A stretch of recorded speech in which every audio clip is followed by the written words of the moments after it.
প্রিয় দর্শক বন্ধু সকলে কেমন আছেন? ভালো আছেন আশা করি। দেখছেন হাতে লাঠি বাঁশ নিয়ে বসে রয়েছে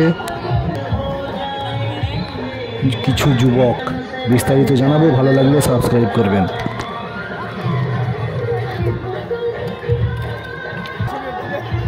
দেখছেন হাতে বাঁশ লাঠি নিয়ে ঘুরছে। মেদিনীপুর সদর ব্লকে চমকে যাওয়ার মতো ঘটনা।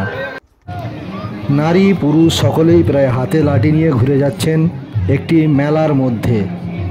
কারোর হাতে মোটা বাঁশ ও কারোর হাতে লাঠি। ভালো লাগলে সাবস্ক্রাইব করবেন। চৈত্র গাজন উপলক্ষে মেলার আয়োজন করা হয়েছিল মেদিনীপুর সদর ব্লকের গুড়গুড়িপালে। গত 7 দিন ধরে সেই মেলা চলছে। মেলায় সেরকম ভিড় নেই দেখতে পাচ্ছেন, তার কারণ গত 7 দিন ধরে এই মেলায় পাগল কুকুরের আতঙ্ক শুরু হয়েছে স্থানীয় মানুষদের মাঝে। 8 জন মানুষকে কামড়েছে, পাশাপাশি 3টি গ্রামের মিলিয়ে। সেই কুকুরের আতঙ্কেই এই মেলায় আসছেন না বেশিরভাগ মানুষ। বহু প্রতীক্ষিত এই মেলায় যারা আসছেন তাদের মধ্যে প্রত্যেকেরই হাতে রাখতে হচ্ছে লাঠি বা বাঁশ।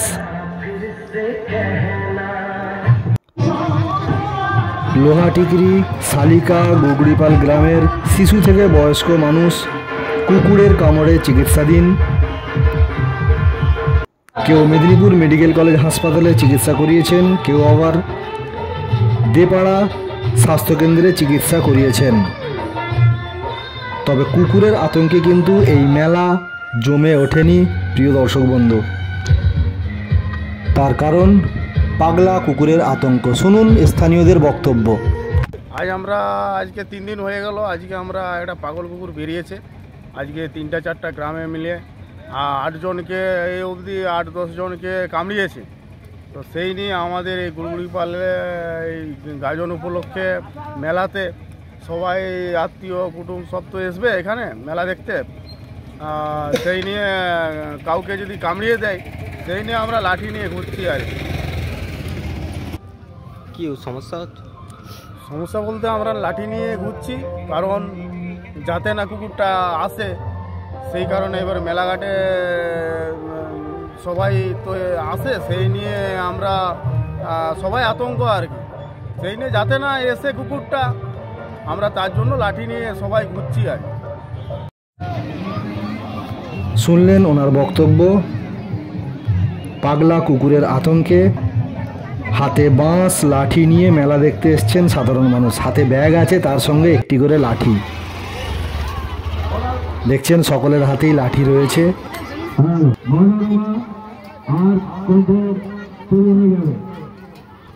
আরও এক সাধারণ মানুষের বক্তব্য শুনুন, উনি কি জানাচ্ছেন।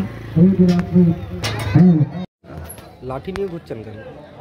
এই যে কুকুরের তাড়নায়, এই যে গত জল ঢালা ছিল গতকালকে শুক্রবার, আর এখানে প্রায় 6-7 জনকে কামড়িয়েছে। তার জন্য গোটা গ্রামের এই যে অনুষ্ঠানটাও নষ্ট হয়েছে।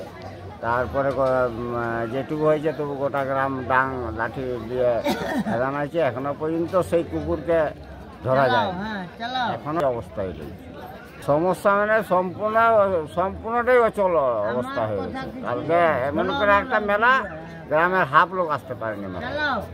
যে একটা তো ভয় তো থাকছে। হ্যাঁ, ভয় তো অবশ্যই ভয়। প্রশাসনের কাছে কি আবেদন করছে? না, আবেদন ঠিক করা হয়নি। কত ফরেস্টারে এগুলো ঘুরতেছিল, তো ঘুরলে হবে কিছু কুকুর তো সে মানে যাকে কামড়াচ্ছে তারপরে সে ঝড়ের বেগে সীমা ছেড়ে দিচ্ছে। এরকম করে প্রায় 7 জনকে কামড়িয়েছে। আপনার নাম? বীরেন কর। প্রিয় দর্শক বন্ধু শুনলেন ওনার বক্তব্য। সকলে ভালো থাকবেন, ভালো লাগলে সাবস্ক্রাইব করবেন। নজর রাখুন 12 মেশালি মনোরঞ্জন ইউটিউব চ্যানেলে।